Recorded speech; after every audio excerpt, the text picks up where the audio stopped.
प्रभातम बच्चों, सुप्रभातम। ठीक, हाँ, अब तक आप लोग कैसे हैं? ठीक है, आज हम लोग संस्कृत के बारे में चर्चा करेंगे और आपका एक पाठ है 9th में आप लोगों के सब्जेक्ट में, तो बोलते हैं सुखस्य संस्कृत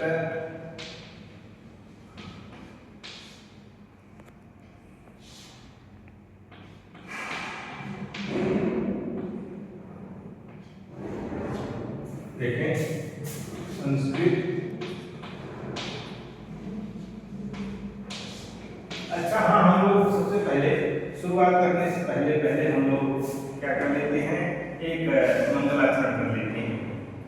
तो नगेश पत्रो नवजार बिहारी कुमार तातः शशिखंड मौली लंकेश संपूजित पाद पद्मः आयातनादि परमेश्वर नः सरस्वती नमस्तुभ्यं वरदे कामरूपिणी ईश्वरूपे विशालाक्षी विद्यां देहि सरस्वती।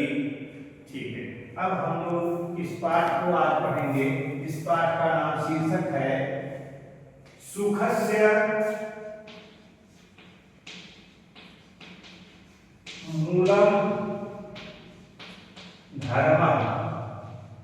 सुखस्य मूलम धर्मः, धर्मस्य मूलम अर्थः। धर्मस्य मूलम अर्थः। हाँ, ये शीर्षक आपको पढ़ना है।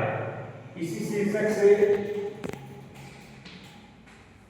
इसका सबसे पहले हम ये जानेंगे कि इस शीर्षक का नाम जो पड़ा है सुखस्य मूलम धर्मः, इसमें कौन सी विभक्ति है?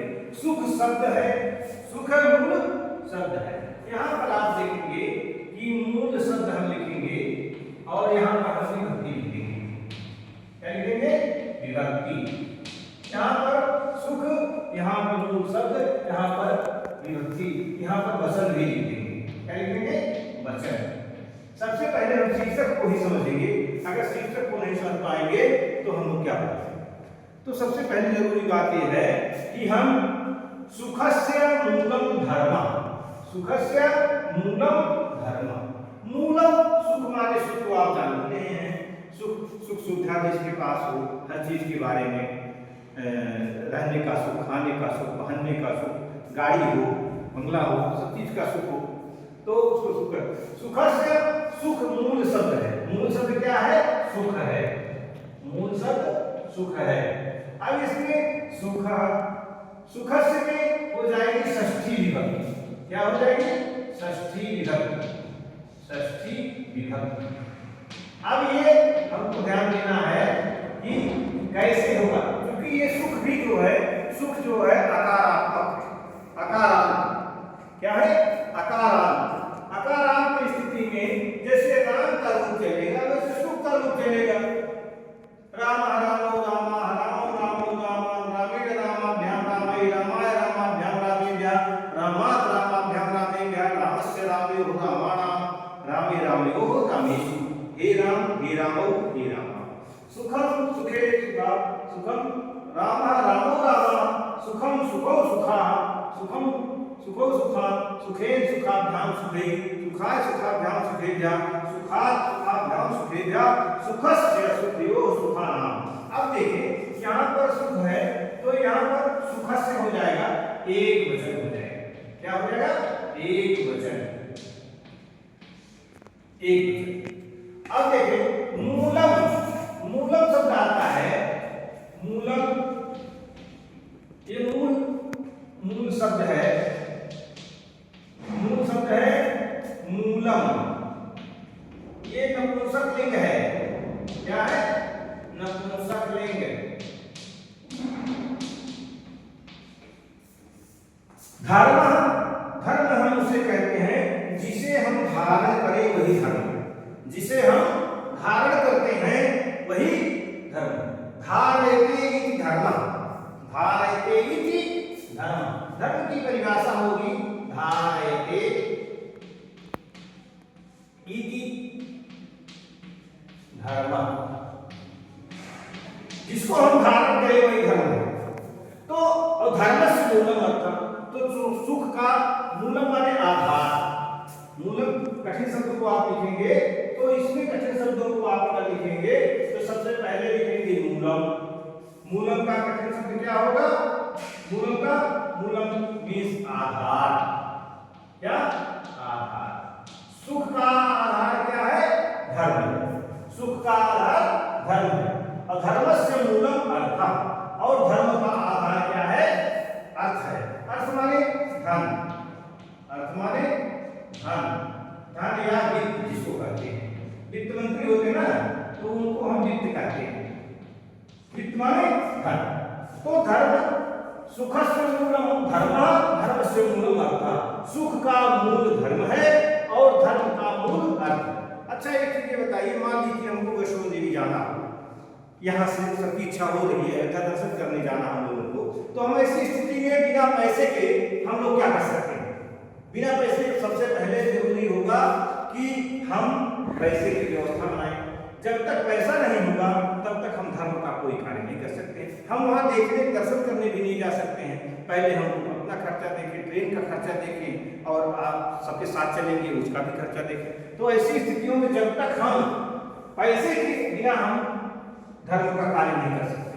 तो सबसे जरूरी चीज क्या है, सबसे जरूरी वस्तु क्या है, पैसा। पैसा यदि आपके पास नहीं है तो आप कोई भी अच्छे से अच्छा कार्य नहीं कर सकते। तो हर चीज के लिए, परिवार चलाने के लिए, आजीविका चलाने के लिए सबसे पहले पैसे की आवश्यकता होती है।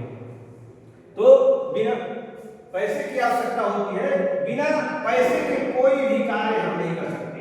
मान लीजिए सबसे पहले हम कथा ही सुनना चाह रहे हैं, घर पे एक सत्यनारायण व्रत की कथा सुनना चाह रहे हैं, तो ऐसी स्थिति में हम लोग क्या करते हैं कि जब तक हम सबसे पहले उसकी व्यवस्था बनाते हैं, उस व्यवस्था के अंतर्गत हम जो है पैसा खर्च करते हैं। अब पहले कथा की सामग्री लाएंगे, सामग्री लाने के लिए हमको किस चीज की आवश्यकता होगी, सबसे पहले हमको सामग्री लाने के लिए पैसे की आवश्यकता होगी। जब तक हमारे पास पैसा नहीं होगा तब तक हम कोई भी धार्मिक कार्य नहीं कर सकते हैं। और हमको यह भी ध्यान देना चाहिए कि जब भी हम अर्थ उपार्जन करें, अर्थ माने धन, धन को हम पैदा करें तो न्याय पूर्वक पैदा करना चाहिए। हमेशा धन जो है न्याय पूर्वक पैदा करना चाहिए। अगर आपके पास न्याय नहीं है, आपके पास न्याय नहीं, न्याय से पैसा नहीं आ रहा है, तो क्या हो जाता है, समूलम तद्विषयः अन्यायोपादितं वित्तं 10 वर्षाणि तिष्ठति। श्लोक एक है, अन्यायोपादितं वित्तं 10 वर्षाणि तिष्ठति, प्राप्ते च एकादशे वर्षे समूलं तद्विनश्यति। अन्याय से उपार्जित माने पैदा किया गया, अन्याय से पैदा किया गया वित्तं माने धन, 10 वर्षाणि तिष्ठति, 10 वर्ष तक रहता है। तिष्ठ धातु जो है रहने के प्रयोग में की जाती है, स्थिर रहने के प्रयोग में की जाती है। तो 10 अन्याय से पैदा किया गया धन 10 वर्ष तक ही रहता है।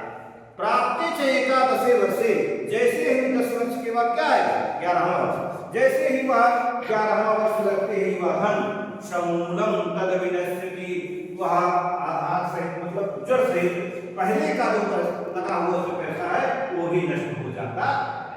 तो हमको ये चीज ये ध्यान देना है कि सबसे पहले हम जो पैसा कमाएं उस पैसे को कैसे कमाएं, धर्म के द्वारा कमाएं, न्याय के द्वारा कमाएं। एक चीज ये भी ध्यान देना है कि हमको साथ साथ में आर्थिक बचत भी करनी चाहिए। अगर हम जितना कमा रहे हैं उसका कुछ ही अंश हम उसमें बचत संचय करें। इस पाठ के अंदर आपको ये सब चीजें बताई जाएंगी कि इस पाठ में हम धन कैसे पैदा करते हैं। धन पैदा करेंगे तो धन के 3 प्रकार होते हैं, ठीक है ना। तो न्यायपूर्वक धन कमाएं, उसके बाद उस धन को हम आर्थिक संचय करें। फिर जो है उसमें आज के दिन में देखिए प्रधानमंत्री की बहुत सारी योजनाएं चल रही हैं, तो उसमें जैसे प्रधानमंत्री जन धन योजना, प्रधानमंत्री सुकन्या योजना है और आवर्ती जमा योजना, बहुत सारी योजनाएं ऐसे हो रही हैं। इन योजनाओं में करके अपने पैसे को इकट्ठा करें और वही इकट्ठा किया गया पैसा क्या हो जाता है, हम लोगों के लिए कभी बहुत बड़ा धन हो जाता है, इकट्ठा हो जाता है। ठीक है। देखें अब कल आप इसके अर्थ को, इसमें कठिन शब्दार्थों को लेकर के लाएंगे। इस पाठ के कठिन शब्दार्थ को लेकर लाना है, ये ना है।